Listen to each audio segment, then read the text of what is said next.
Good morning, everyone. As Rachel said, my name is Jane Johnston. I'm co-CEO of AphA, which is the Association of Professional Healthcare Analysts. And I'm joined today by my colleague Jeannette.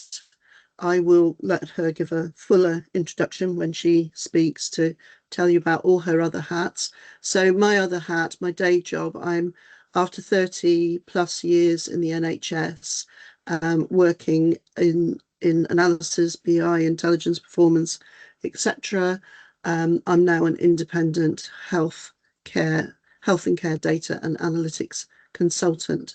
So AphA. AphA, the story so far, AphA is a membership organisation for data and analytics professionals. It started out in the southwest of England. We had quite a good network of analysts from all the organisations, provider organisations. We used to meet up quite regularly at the Southwest, NHSE Southwest offices. And from there was lots of discussions taking place about we just need a little bit more for the analytical profession. So from there, we started out at our very first meeting. We had 108 people from across the Southwest turned up, people, analysts. Today, we have now nearly 1,500 members. The whole point of us is about raising the profile of analysts. We started out wanting to support, be a network, offer learning opportunities, etc., to our analytical colleagues. And also to be that voice of analysts in the NHS. So we do represent the voice, and more we are respected as industry experts and trying to influence national policy and direction. So we do have regular discussions with the central teams, and we do offer advice and subject matter expertise to various areas in the NHS. We also provide a professional support network and mentoring programs. You can join up as a mentor or a mentee, depending where you are in your career. And there's regular branch meetings as well. We have a large network through the branch meetings. We offer a monthly magazine to our members, which has all sorts in there. There could be just articles, there could be code sharing, there could be best knowledge sharing, good practice sharing. Somebody might share a piece of work they've done, or somebody might just write some thoughts on things that are going on in the NHS today. And we also have an annual conference, which is free to our members. Our next annual conference is the 1st of October, which will be at the BMA offices in Tavistock Square in London. It's a full-day event. It's the first conference we've actually had in London. We've always tried to keep AphA very regional because we're very aware that everything else happens in London. So we have had conferences in Cardiff, in Bristol, in Birmingham, in Manchester, Stoke, all sorts, all up and down the country. But we have had quite a large growth in our London membership recently, so we decided we'd better put one in London for us.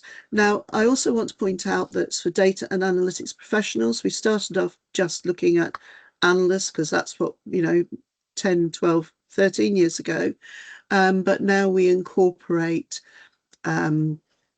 data scientists, data engineers. So we cover the whole data and analytics profession.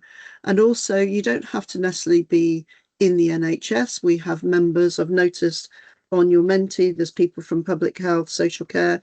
We do have members that are public health analysts, work in the local authorities because they're all stakeholders in the wider picture of analytics and integrated care. So I'm going to go the branches. These are, we have 12 branches, and this is a map of the branches, and we do have branches in Scotland, Wales and Northern Ireland. And although we don't have branches yet, we do actually have members in Australia, Zimbabwe and the Philippines. But there you go, we've yet to set up those branches. I'm going to pass over to Jeannette now, who can give a little bit more of an introduction to her and her life, and as South East branch lead, how she supports the branches. Thank you, Jane. Good morning, everyone. I'm Jeannette Fraser. I'm an analytics manager within Kenton Medway Integrated Care Board. I'm also the South East branch lead for AphA. I'm also the deputy chair for the South East Digital Skills Development Network, and I'm part of the steering group for the Women in Health Data Network, which I'll talk about in a little bit more detail a bit later in the presentation. I wear a couple of other hats, but probably not relevant for here today. As you may have guessed, I have a bit of an issue saying no to some things, especially if I'm really passionate about it. We are regional as AphA, and we run generally regionally. Each region tends to run their branches a little bit different. I, for example, look at what's already going on in the area. So, for example, in the South East, we have the Digital Skills Development Network, we have the South East Analytical Network and a few other networks. So I try to pitch AphA in a way that's not overlapping with other networks, and it has a unique and kind of individual offering. I ran the first ever regional AphA conference last year in London. My region is probably one of the newest ones that has been set up, and it was a first across all of the regions. One of my sayings is go hard or go home, so that was kind of why I did it, and it helped with my love for arranging events, apparently. I've also arranged a bit of a webinar series recently with the Digital Skills Development Network, and the reason I chose the Digital Skills Development Network over AphA was the fact that they had the resources and I didn't perhaps have that within my branch. Again, it's like AphA sold as well. You have a regional branch in the Midlands, which is headed up by Glenn Howard and Lee Coldwalder Allen. If you don't know them, reach out. I'll put a link in the chat as well. All of us are just perfectly happy to talk to anyone that's interested. We're all very, very passionate about it. Add us on LinkedIn, stalk us if you want, contact us whenever you want. And if you have any ideas for events as well for your area, more than happy to flex and put things on. Some of our areas do joint events with other analytics networks. So, for example, your Midlands Analytics Network and your AphA network could potentially come together to do a bit of a bigger network, depending on how that's run. There's a mix of online and in-person events. Anybody can go to any of the events. When I first started off as a branch lead, I hadn't really been part of AphA for that long, so what I did was I went to other areas events just to see what was going on, have a look around. You don't necessarily have to stick to your area, although it's run regionally, and it might be more pertinent to go to your region's events. Have a look at the others. It might just have something you're really interested in. So, for example, if they're highlighting a specific piece of data science work, you're interested in doing that, there's absolutely no limitations on how many you can go to or which areas you can go to as well. And before I start waffling even more, I will hand back to Jane. Yes, thank you, Jeanette. So yeah, as you can see, also there's some vacancies there for leads and for deputy leads and champions. Champions are just people that are there to shout the cause of AphA, and they support the events when they happen, or the webinars. Yes, you, as you said, you work with the South East Digital Skills Development Network. North East and North Cumbria also work with the Skills Development Network, and we are, as AphA, trying to grow some of those collaborations.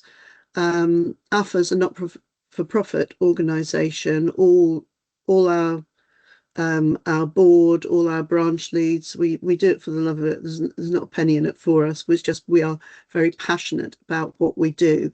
Whereas things like the skills development networks do have a certain amount of funding, so we can partner up with them to help be partners in some of their face-to-face events. And we are looking to build more of those networks just to give the analysts as well more opportunity to network face to face, because it is incredibly powerful if you can get to events. And that's why we always have the AphA annual conference. It is that, you know, please come and join us so you can get the benefits of the networking and the sharing. I don't think I've put it on here, but I will just mention AphA membership isn't ridiculously expensive. It's either £37 a year or £47 a year, depending on your grade, or if you're not in the NHS, the equivalent salary band. So grades 1 to 6, 37 a year. Above that, it's 47 a year. So it's actually less than £1 a week for all the benefits you get from it. And it's a lot less than our finance and clinical colleagues have to pay for their professional memberships. So myself and Emma Wright of the Northern Care Alliance, who's my co-CEO, started in January of this year. And we had a strategic development day with the rest of the board on the 1st of April. We also sent out a membership survey to all our members to find out what it was that they wanted to get from AphA. And we've developed some of the strategic aims off of the back of what was prompted by the membership survey and discussions. So the strategic aims, and we will be pulling together an AphA strategy, which will be shared out to the membership. We had a proofread of it yesterday at our board meeting. So there's a few tweaks and adjustments to make, and then hopefully, you know, sometime soon we'll get that shared out. So it's all about delivering learning and development. We want to provide more informal learning opportunities. So we've launched a lunch and learn session, and in April we actually had 2 sessions. Given the current climate and all the announcements that were made in NHSE, and looking at some of your comments of how you're feeling today as well, challenged, preoccupied, etc., it was great that there was lots of happy comments and happy places, but a lot of people are preoccupied and feeling a bit challenged by what's going on, uncertainty of the future. So we delivered 2 lunch and learn sessions on CVs, interview techniques and beyond, which were really well received, and they were also recorded because obviously not everyone can get to them, and they are shared on the AphA website for our members. In May, we have 2 sessions coming up on building mental resilience, how to deal with your own mental resilience, and how to deal with colleagues, you know, how to help support colleagues that are also feeling a little bit challenged. So we've got those coming up. And then we're looking to do monthly lunch and learn sessions. We've put in 2 a month last month. Yes, last month, because we're in May now, and this month, just as I say, given the circumstances. But we will start looking at once a month, and we'll vary the content for learning on those lunch and learn sessions. We're not and we don't aim to be a formal training provider. There's a lot of issues in doing that. One, we don't have, you know, we're all volunteers, and there's many organizations out there that offer free training that are probably staying much more up to date. However, we do now offer accreditation and endorsement to various courses, and in fact we've just accredited Mohammed's mortality statistic training, which I did attend myself. So that's now one of our accredited courses. And as we accredit and endorse courses, we will put links onto the website, so we know that we are promoting courses that have been proved and validated, and we know them to be good. We don't want to just share out courses willy-nilly. We have a lot of people saying, can you share our courses? We need to know that we're sharing out, you know, good quality courses. Increasing professional registration. So one of the things with AphA, as I mentioned before, your finance and your clinical colleagues, they all have membership, professional membership. They have to do revalidation to prove that they are still fit to practice. They have to evidence CPD. There's no requirement. You know, you can, as an analyst, do a piece, everything's evidence-based decision making.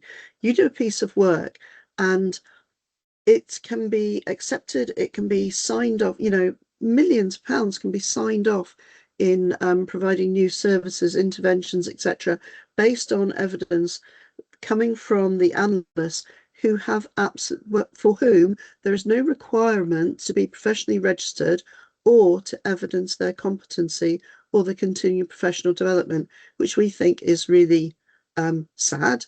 And we want analysts to be appreciated for the professionals, data and analytics professionals, not just the analysts, the engineers, scientists, etc., statisticians. We want them to be appreciated for the professionals they really are.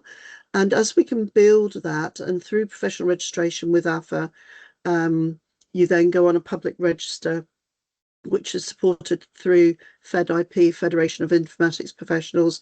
They're our body that provides that public register. And as we grow that profession and grow the understanding of how worthwhile the analysts are, it gives us more inroads to help guide policy and direction. Providing advocacy, again, amplifying voice of analysts, the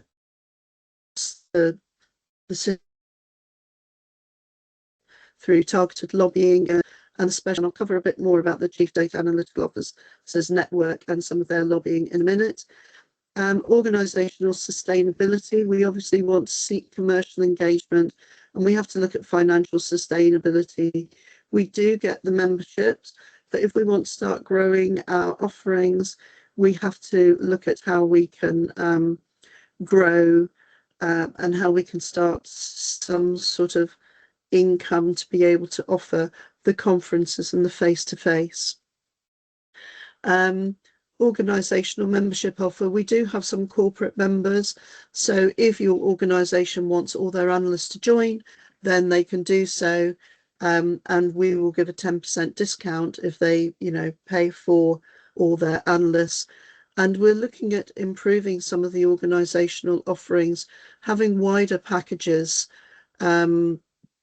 so perhaps offering data literacy for the non-analytical people within your organisation, or just induction courses for new analysts coming in to give them a more understanding of analytics and how their job fits in with the whole wider context of health and care.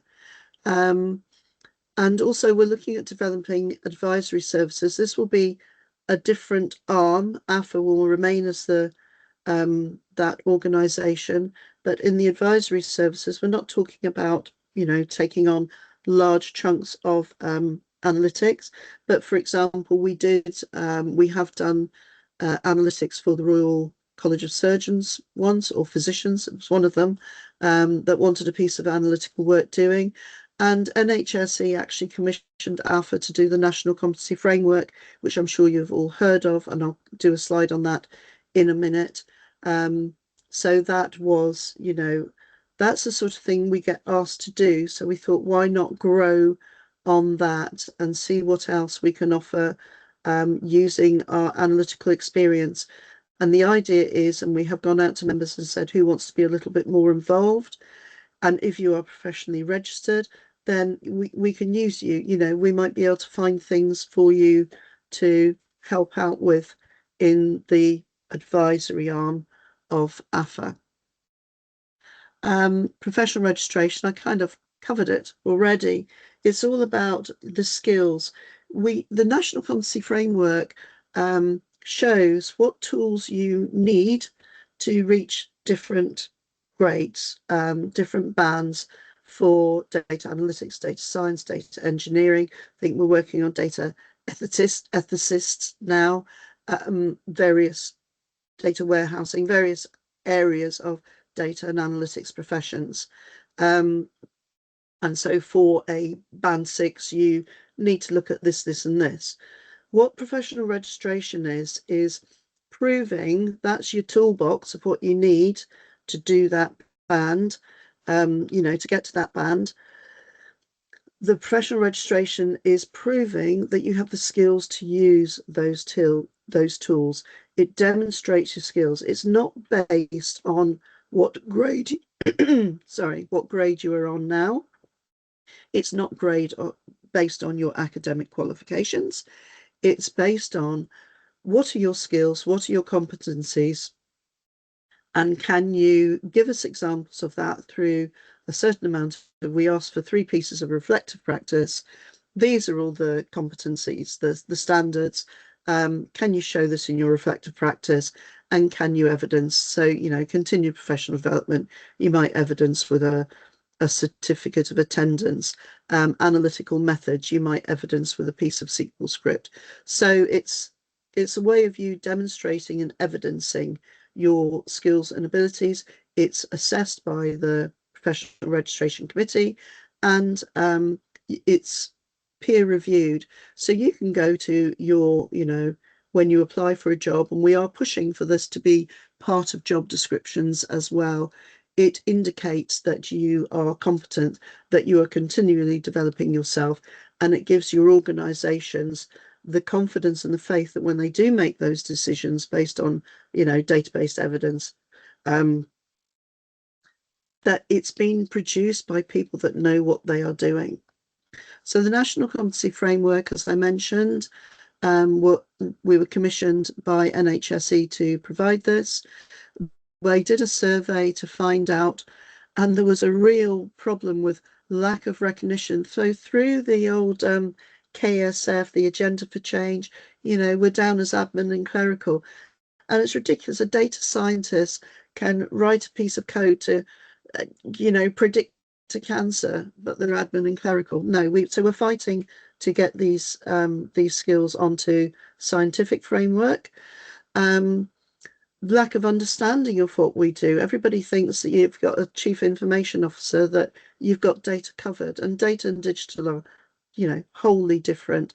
Lack of access to continued professional development, not letting their analysts out of the, out of the office to develop themselves, which can only be good, not just for the analyst, but for the organisation.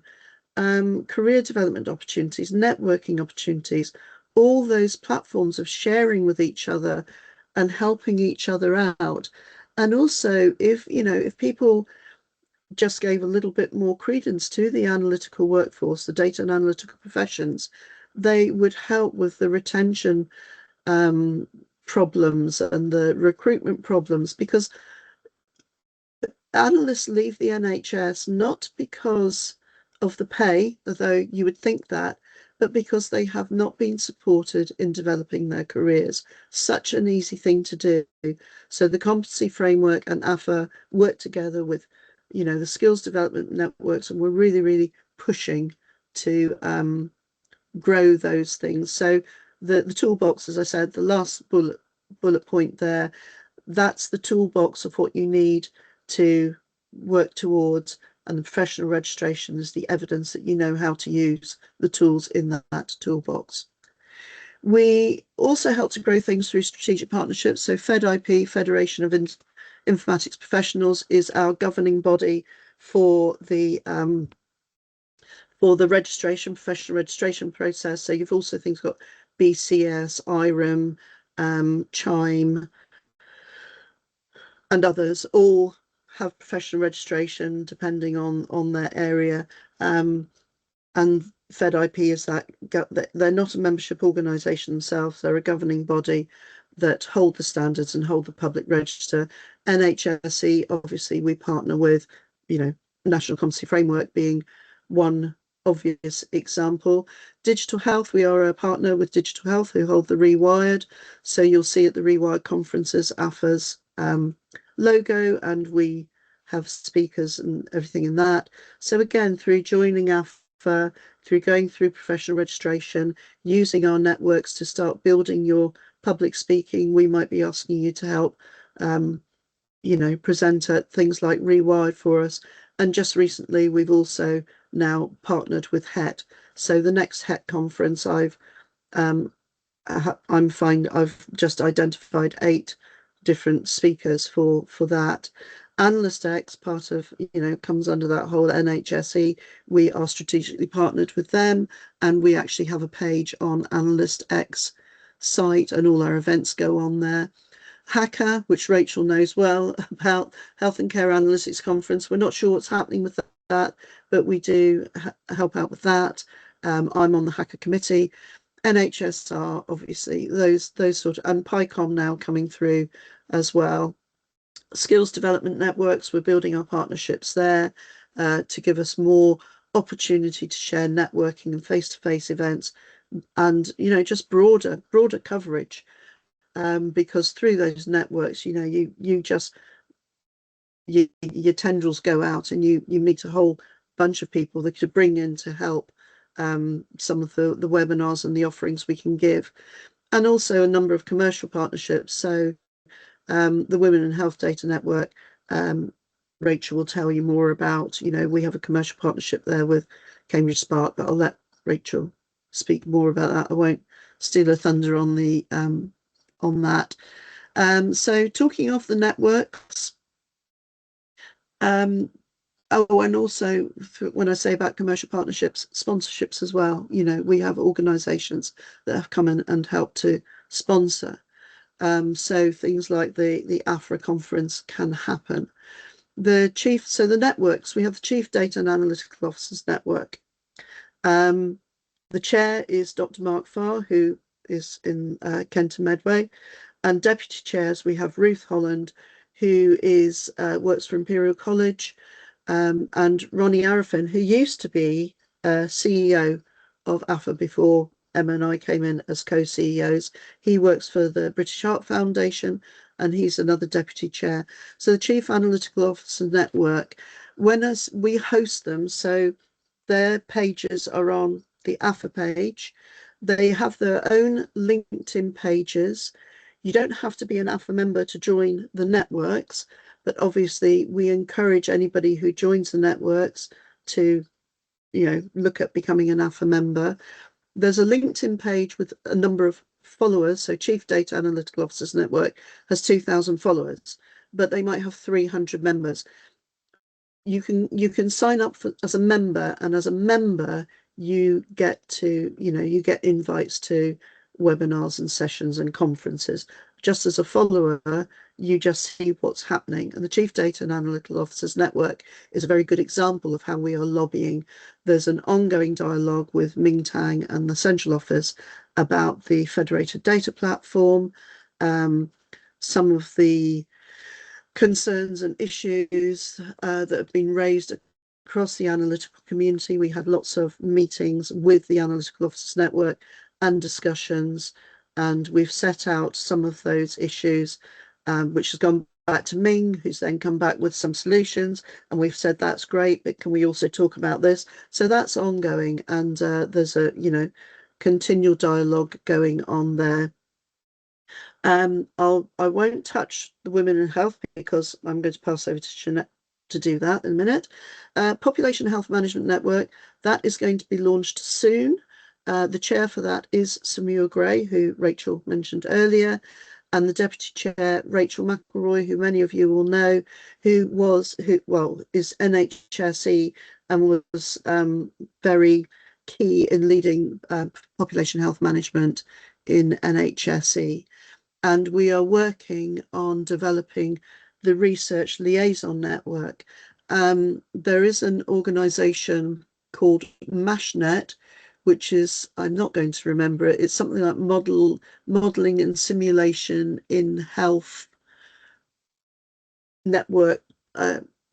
Anyway, they are a small organisation that are sort of winding up because it's difficult for such small organisation to keep themselves going. So AphA has absorbed MASHnet, and Martin Pitt, who chairs MASHnet, is now going to chair the Research Liaison Network together with Professor Adele Marshall, who's Professor of Statistics at University Hospital Belfast.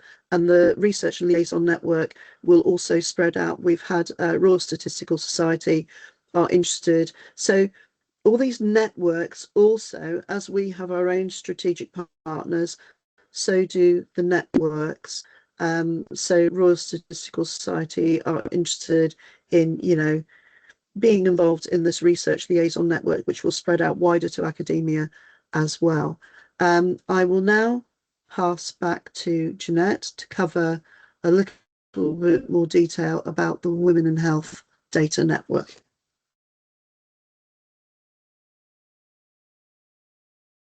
Hey, hi everyone again. So our Women in Health Data Network is quite a new network. We were only launched on the 13th of November last year. However, it has been talked about for a very, very long time. I think talks seriously kicked off in about April last year. It's a joint venture between AphA and Cambridge Spark at the moment, and that's because they sponsored us for the first year to get up and running. We have 6 members currently on the steering group committee. So that's myself, Kay Khan Funmi from AphA, and then we also have Tilly, Abby and Kim from Cambridge Spark that have different types of expertise and seniority as well. I do a monthly newsletter that goes out to everybody on our mailing list. If you do want to join up afterwards, please do sign up using the bottom link. I'll put them in the chat as well, and also follow us on LinkedIn. We run bi-monthly events. We've had 2 formal events so far, and our next one is at the beginning of June. Our last one was a celebration of Women's Day. We are aiming to run hackathons at least every year, and we have our first one coming up on the 4th of June. Actually, I think the date moved since I read that. I think it's the 10th of June now in Leeds. June, yeah. So it slightly moved since I last wrote this. So it's now on the 10th of June in Leeds, and that's in conjunction with an NHS Data Academy. So Sarah Blundell and her team, and it will be run by Cambridge Spark. So if you're up there, I'm aiming to be there as well. So it would be great to see a few people from here. I will say that priority will go to Women in Health Data Network members that do actually sign up formally. So if you do want to be part of something a little bit new and different, then please do sign up. We are kicking off mentoring in July. So we had an expression of interest form that went out after our last event, and we've had a really, really good take up. I think we've got about 70 people just sign up from the Women in Health Data Network, and that includes both mentors and mentees. From the last kind of AphA specific run for mentoring, which was relaunched in January, there was a bit of a concern that a lot of mentors, that there weren't a lot of women signing up to be mentors. So as part of our expressions of interest, one of our sort of aims was to up that. So it's really good that we've got a good amount of people now coming forward. We are aiming to start in-person networking. So on Friday, the 27th of June, we have our first social event in London. That will be around the Euston area. If you fancy a long trip down there, then more than welcome. We've also acknowledged that a lot of our steering group committee are based around the southeastern London region. We do have Funmi, who is north east, but as part of us being a national stroke global network, global would be nice, wouldn't it? We have implemented the idea of regional ambassadors so that we could get to more events, and we can also make sure that we're running events on a more local scale as well. So I've had a few expressions of interest in that. If anybody is interested in signing up and also being a regional ambassador, I can share the sort of job description. It basically means that you're an ambassador, you'll also get things like first point of call for speaking events that we're at as well in those areas. One of our aims is to strengthen women in leadership. I think a lot of us are quite a bit more likely to suffer from imposter syndrome. So it's making sure that we're getting women up there where we belong. We also want to create that safe space so people can talk about the things that matter. At our next event, we are going to have a session on menopause. That's something very close to a lot of people's hearts and something that should be acknowledged and spoken about openly. And our aim is to also have a presence at events and on panels, and ethos is no panels. So basically no panels that are just full of men, and make sure you've got a diverse panel that has a diverse viewpoint as well. So what else?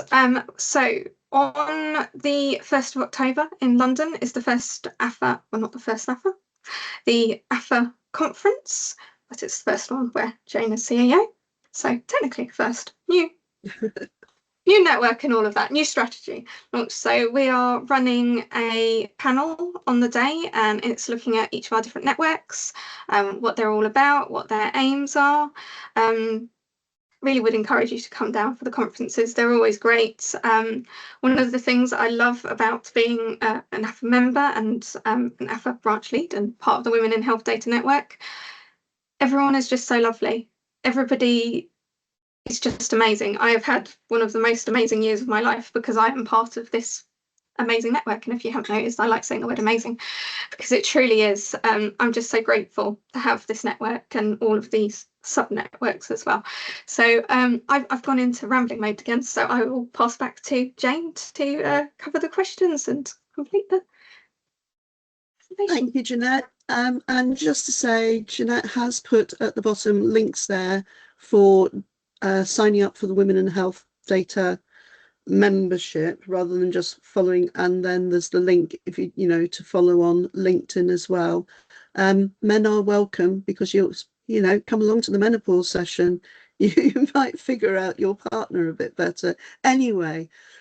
Right, so yes, questions, but I'm going to stop sharing my screen now so I can see everyone. And there is a QR code there if you want to scan it, but these slides will be shared, so you'll have the QR code, and you'll have the links from Jeanette's slide as well. So I will stop sharing. Thank you. Thank you both. Thanks ever so much for that. That's really, really interesting. I've written so many things down that I want to just either, well, I can't cover it all now, so I'm just going to have to meet up with you separately, which is absolutely fine. Just a couple of things that spring to my mind before we go to the couple of questions that people have raised on Menti is I'm really enjoying, I think is the right word, the developing relationship with the skills development networks, because they've been around for a bit. They kind of, and they do vary across the country as well in terms of how they deliver what they deliver. But for those of you who don't know, the skills development networks, as I understand it, you can correct me if I'm wrong. They are effectively mostly they are funded by NHS organisations. I think there's a small membership that they contribute, and therefore it means that many of the training and the things that they offer is for free for a lot of those member organisations, and a lot of people don't actually know about them. So I think it just made me think I need to, because I meet up with my colleague in the Midlands regularly. So Nikki Johnston leads that in the Midlands. So it makes me think she needs to come to the Analysts Network and tell people all about what they do and how people can access the training and resources that they got. So thank you for that prompt. Thank you. That's really good. And just seeing that sort of the sensible way, Jeanette, how you've approached what should we do here in the Southeast? Well, what's here already, and how can we complement that? Because it just means instead of like sort of competing for people's time and duplicating things that people might want or need, having that sort of just looking to see what's there makes much more sense. Let's look at, I wrote down a bunch of other stuff, but let's look at these questions because one or two of them I think are really important. Can you? I'll share my screen, but can you? If you've logged in, you can see them. If you haven't, you won't be able to. So I'll share my screen. So there's 3 questions here, and I'll let you both pick the one that you want. There's now 4, and answer these questions if you're able to. So I'll read it out. So for the first one is, how do you expect the cuts in staffing, which is very important, of course, how do you think that will affect ICBs, the NHS England providers to impact on AphA? Who'd like to pick that one up? So, well, there's two issues here. The cuts in staffing, how will it affect the ICBs, and how will it impact AphA? So there's as an organisation, obviously we want to support our members, and actually the lunch and learns we've done are open to anyone because, you know, we're all in this together. Membership to AphA, we do offer the corporate membership at a discount, but actually the large majority of our AphA members are self-funders. As I say, it's less than £1 a week, and they just feel it's worth investing in that. We do have problems sometimes getting organisations to fund membership because they don't want to set a precedent, because they don't fund membership for finance and clinical colleagues. So, but we're working on that. We're going to go out to those organisations, and I think what we as AphA are doing is trying to have that dialogue with the centre about, well, the 10-year plan will be coming out soon. Jim Mackey's thing has already, emphasised the need for analysis. So we do have to keep pushing that and supporting organisations in fighting that corner. Jeannette? I was just going to say, I'm hoping it won't affect membership too much. What AphA did last year with organisational membership is that we got 3-year membership at 10% discounts. So whereas this year, if we'd have taken 1-year membership out, they would now be saying no. But because it all went through last year, I'm hoping, where a lot of organisational memberships went that way, 3 years gives us a really good time to be able to really prove our worth and also get back to a better financial position. So I don't know what the stats are within the whole of AphA in regards to organisational membership and how many took out the 3-year one, but that was a real push last year. And I know I got regional membership for 3 organisations in my region, and I know a lot of other people did as well. So yeah, and we've just actually had guys in St Thomas sign up all their AphA analysts just last week. So that's Amanda Pritchard there for you, because she's very pro AphA, pro analysts and data. Do you want me to just go to the next one, Rachel, or do you want to read it out? Well, I'll read it out because I like the sound of my own voice. No, not really. I will read it out. So in this tough financial environment, how can I persuade my organisation, because this is really important, isn't it, that AphA is the right professional body for analysts within the organisation? This is such an important point. So we are pretty unique at AphA, supporting health and care. Again, it's across that integrated platform of health analysts, data and analytics professionals in both health and care. So as a membership organisation, all our offerings, all our webinars, our conferences, our lunch and learn are geared towards supporting you in your role. The professional registration, there's a whole section of the registration is about understanding where you fit within the health and care economy, how your role fits with other people. If you're an analyst, how does your role fit with the engineers and the scientists, and where do you overlap? So there's a huge amount of understanding, and AphA is quite unique in that. And in fact, we're the only professional registration that covers that specifically. As I said, FedIP does have other members such as IRIM, but that's more about medical records and clinical coding and stuff like that. They have BCS, but BCS, you could get BCS registration. It'll cost you a lot more. I'll just say that. But it's not as focused on health and care. So I think that's the argument, as they are really, really focused in that area to support that area. And I think there's something about, as you're saying at the beginning, for an organisation just to sort of recognise that those clear statements that you were saying, the evidence that we are generating from analysts and others, there should be wider research, is based on analysts who have proven skills. They have they've got this sort of professional registration and so on. So I think that's a really strong sort of position for them to be able to sort of to make those statements. And the other thing is, I think just within teams, and I don't mean within teams, I mean within teams of analysts, I think it's very useful, sort of, especially alongside the National Competency Framework, to be able to see what you have, what your gaps are in those teams, and I think it just sort of helps attract people to those teams as well, if it's something that is encouraged or is sort of openly supported as part of a sort of an organisational approach to supporting AphA and analysts who they want to be supported in by yourselves.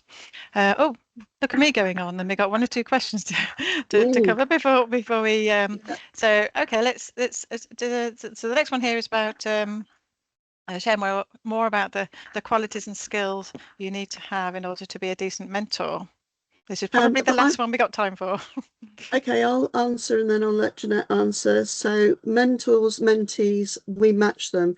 You just have to have a skill that somebody else, a mentee, wants to take advantage of. If you're a data scientist nerd that knows Python and you sit in the back room and there's a mentee out there that wants to learn about Python and how to apply it, you're perfect. There is no quality or skills. It's basically, what have you got to offer and what can somebody else do? Can you support someone else? And we also find that the mentors come out of it having learned a lot as well as the mentees. Jeannette, do you want to talk about the Women in Health Data Mentorship Programme? Yeah. I was going to say the main quality would be enthusiasm and time. I think once you're matched, there is an agreement in place as well that sort of lays out what the responsibilities are on both sides. So it's not like you get matched and you just kind of go off on your merry way. There is a proper framework around the mentoring program.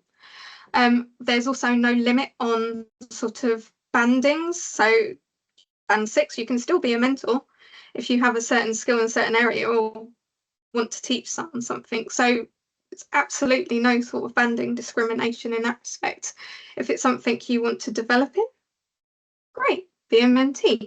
I think, again, just enthusiasm and time, to be fair. It could be just for 6 months, just for a year. It could be ongoing. We just ask for like one meeting a month, don't we, between mentor and mentee? It's not a huge time commitment. So there is the framework around it. However, I guess if the mentor and mentee decide that they want something more frequent, then that could probably be a bit of a discussion. So, for example, if you're doing Python, potentially more often might be useful, unless you're sort of sending them away to learn a few bits and pieces. Okay, that's really helpful that there's a framework, that it's not restricted to levels, that it's just literally matching skills of both sides, and that it's supported. There's a couple of comments here. There was a comment here about the check the champions in the Midlands. I won't even have to respond to that now. Are we expecting a reduction in numbers? Hopefully not. Keep up the good work, obviously. And I would just sort of, we've hit 12 o'clock now, so I would just before we run away and go and sit in the garden in the sun. Oh no, that's me. Thank you so much, both of you, for coming in. I could talk to you all day. There's just so much, and I love the energy and enthusiasm that you both have for this. It's great to see you, Jane, as our first sort of interaction in this forum as a co-CEO for AphA, so good to see you. I hope I do see you in a few weeks from now as well.